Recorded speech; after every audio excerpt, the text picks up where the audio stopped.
حضرت ابراہیم چلے تھے عراق کے ایک شہر، یہ اور نام کا ایک شہر ہے جو دریائے فرات کے مغربی ساحل پر کوفہ کے قریب ہے یہ شہر اور۔ ابھی حال ہی میں ان دنوں کے اندر اس کی کچھ عرصہ قبل اس کی کھدائی میں کافی سارے کتبات برآمد ہوئے ہیں اور اس سے بھی اس شہر کی قدامت کا اندازہ ہوتا ہے کہ یہ بڑا پرانا شہر ہے۔ یہاں سے ابراہیم علیہ السلام حران چلے گئے تھے، حران ایک شہر ہے شام کا، اور وہاں سے وہ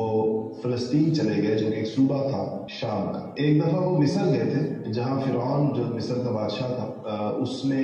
ان کے ساتھ ان کی پہلی اہلیہ حضرت سارہ تھی۔ ابراہیم علیہ السلام کی 2 شادیاں تھیں، پہلی کی بیوی کا نام سارہ تھا اور دوسری بیوی کا نام ہاجر تھا جس کو حاجرہ بھی کہا جاتا ہے۔ تو ایک بار جب آپ وہاں گئے تو فرعون نے آپ کی اہلیہ حضرت سارہ پر بدنیتی کے ساتھ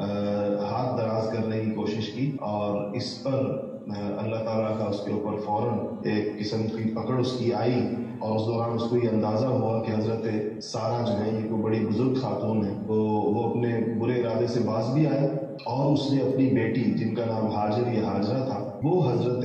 سارہ کی خدمت میں دے دی کہ وہ ان کی خدمت کیا کرے۔ تو یہ مورخین کی اور سیرت نگاروں کی ایک بڑی تعداد کی رائے یہ ہے کہ حضرت ہاجر یا حضرت ہاجرہ ہم کہیں گے کیونکہ ہمارے اردو میں ہاجرہ ہی کا لفظ چلتا ہے، زیادہ آپ کو آسان رہے گا، ویسے عربی ماخذوں میں ان کے لفظ ہاجر بھی زیادہ استعمال۔ تو حضرت ہاجرہ جو تھی یہ بعض لوگ تو کہتے ہیں نا کہ حضرت سارہ کی لونڈی تھی، بعض سیرت نگار یہ لکھتے ہیں، لیکن بڑی تعداد میں سیرت نگاروں کی رائے یہ ہے کہ لونڈی نہیں تھی، خادمہ تھی اور فرعون کی بیٹی تھی اور فرعون کی طرف سے ان کو دی گئی تھی، ان کی بزرگی سے متاثر ہو۔ تو حضرت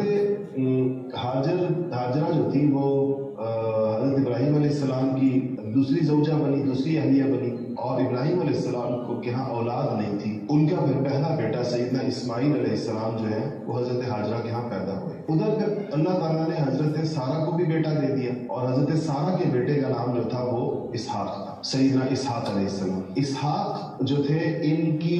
کے بیٹے کا نام یعقوب تھا اور یعقوب کے بیٹے کا نام یوسف تھا، یہ آپ کو کڑی پتہ ہے۔ اور یہ جو اسحاق کے بیٹے یعقوب تھے، یعقوب کا لقب اسرائیل تھا، اس سے یہ لوگ بنی اسرائیل کہلاتے ہیں۔ یہ یہودی آج بھی اپنے آپ کو بنی اسرائیل کہتے ہیں۔ اور حضرت موسیٰ، عیسیٰ، سلیمان، داؤد، یہ سب انہی بنی حضرت یعقوب کی اگلی نسلوں کے اندر سے ان کو انبیاء بنی اسرائیل کہا جاتا ہے۔ حضرت عیسیٰ علیہ السلام کے اوپر انبیاء بنی اسرائیل کا سلسلہ ختم ہوا۔ اور اب آپ ایک چیز دیکھیے گا کہ اسحاق کی اولاد میں پیغمبروں کی کثرت دیکھیے، یعنی ان کے بیٹے یعقوب، پھر ان کے پوتے یوسف، پھر اس کے بعد بعض حضرات کے نزدیک تو یوسف علیہ السلام کے بھائیوں کو بھی نبوت ملی، پھر موسیٰ، ہارون اور شعیب اور یہ سارے کے سارے حضرات جو یہ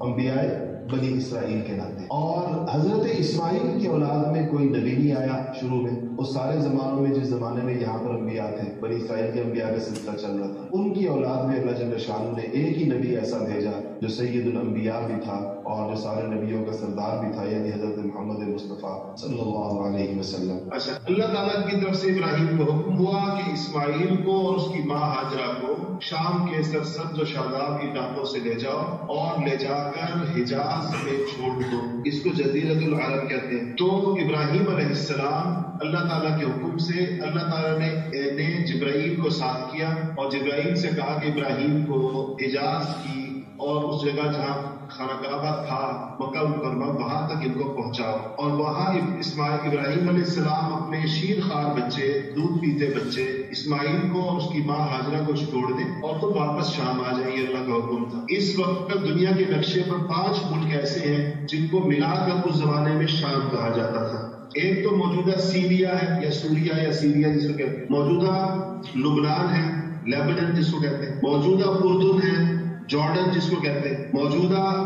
فلسطین ہے اور موجودہ اسرائیل۔ ان 5 ملکوں پر مشتمل جو علاقہ تھا اس زمانے میں اس سارے کو شام کہا جاتا ہے۔ یہ ابراہیم علیہ السلام کی نبوت کا میدان تھا، شام کے اوپر نمرود کی حکومت تھی۔ اور آپ کے ذہن میں ایک بات رہنی چاہیے کہ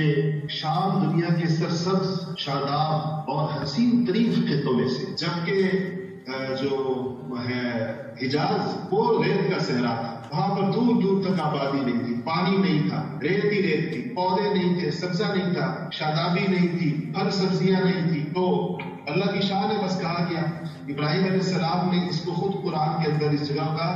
بِوَادٍ غَيْرِ ذِي زَرْعٍ، وہ وادی جس کے اندر کوئی زراعت نہیں ہوتی، جس میں کوئی سبزہ نہیں ہے، جس میں پھل نہیں ہے، جس کے اندر پودے نہیں کرتے، تو اللہ نے کہا وہاں سے چلے جاؤ ان کو چھوڑ دیں۔ اس طرح ابراہیم علیہ السلام کو جبرائیل لے کر چلے۔ بعض روایات میں آتا ہے کہ جب شام سے ابراہیم چلے اور جبرائیل ان کی رہبری کر رہے تھے اور بیوی ہاجرہ اور بیٹا اسماعیل ساتھ تھا، تو جب کوئی صحرا کے اندر، عرب کا صحرا شروع ہو گیا، ریگستان شروع ہو گیا، صحرا یا ریگستان میں جب کوئی ایسی جگہ آ جائے جہاں کوئی چشمہ ہو اور اس چشمے کی وجہ سے ادھر تھوڑی بہت ہریالی ہو اس چھوٹے سے پیچ میں، اس کو نخلستان کہتے ہیں۔ نخل کھجور کو کہتے ہیں ویسے بنیادی طور، نخلستان کا مطلب ہے کھجور کا باغ۔ تو صحرا میں اگر کہیں پانی مل جائے اتفاق سے تھوڑا سا تو کھجور کا باغ لگ جاتا ہے۔ تو کھجور کا جو ہے وہ وہاں باغات تھے، تو ان کو جب چلتے ہوئے کہیں رستے کے اندر نخلستان آتا تھا، ابراہیم علیہ السلام جب جا رہے تھے تو وہ جبرائیل سے پوچھتے تھے کہ کسی نخلستان کو دیکھ کر کہ جبرائیل کیا اس جگہ ہمیں کہا گیا ہے کہ تم رک جاؤ، یہ کچھ جگہ ہے جہاں اللہ نے ہمیں بھیجا ہے۔ ان کا خیال تھا کہ ان کو کسی سرسبز جگہ کے اندر بھیجا جائے گا، چاہے بے شک چاروں طرف صحرا ہو لیکن وہ جگہ تو کم سے کم آبادی ہوگی، اس میں کسی انسانی آبادی ہو سکے گی۔ جبرائیل کہتے تھے کہ نہیں ہے، وہ جگہ نہیں ہے اور آپ چلتے رہیے، آپ چلتے رہیے۔ تو وہ چلتے رہے اور پھر آخر وہ جگہ آئی جس کو اب مکہ مکرمہ کہتے ہیں، اور عین وہ جگہ آئی جس کو اب صفا اور مروہ کہتے ہیں۔ صفا اور مروہ اور زمزم کے کنویں اور خانہ کعبہ کے درمیان کا یہ علاقہ ہے جہاں جا کر جبرائیل نے کہا کہ یہ وہ جگہ ہے جہاں پر اللہ نے آپ کو بھیجا ہے کہ آپ یہاں اپنے بیوی کو اور بچے کو چھوڑ دیں۔ تو پھر یہاں انہوں نے ابراہیم علیہ السلام نے چھوڑ دیا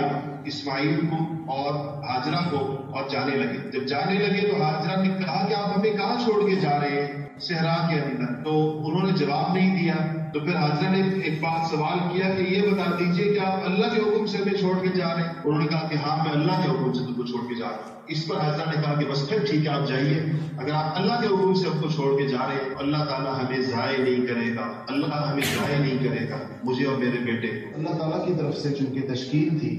اور اللہ تعالیٰ کی طرف سے جبرائیل خود اس جوڑے کو، مبارک جوڑے کو، ابراہیم اور ہاجرہ کو اور ان کے نو مولود اور چھوٹے سے بچے اسماعیل کو خود یہاں تک پہنچانے کے لیے آئے تھے، اس لیے ان کو عین اس جگہ پر لایا گیا جہاں پر اللہ تعالیٰ کی قدرت سے زمزم کا چشمہ نکلنا تھا، اور جہاں پر اللہ تعالیٰ کی قدرت سے خانہ کعبہ دوبارہ بننا تھا، اور جہاں پر صفا اور مروہ کے درمیان جو ہے اس امت نے قیامت کی صبح تک دوڑیں لگانی تھی، اور جہاں پر یہ نبی آخر الزمان صلی اللہ علیہ وسلم نے تشریف لانا تھا، پیدا ہونا تھا۔ اب آپ یہ دیکھیں یہ سارے مستقبل کے جو واقعات رونما ہونے تھے اس کے لیے اسماعیل کو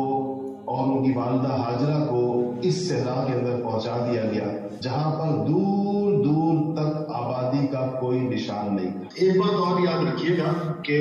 خانہ کعبہ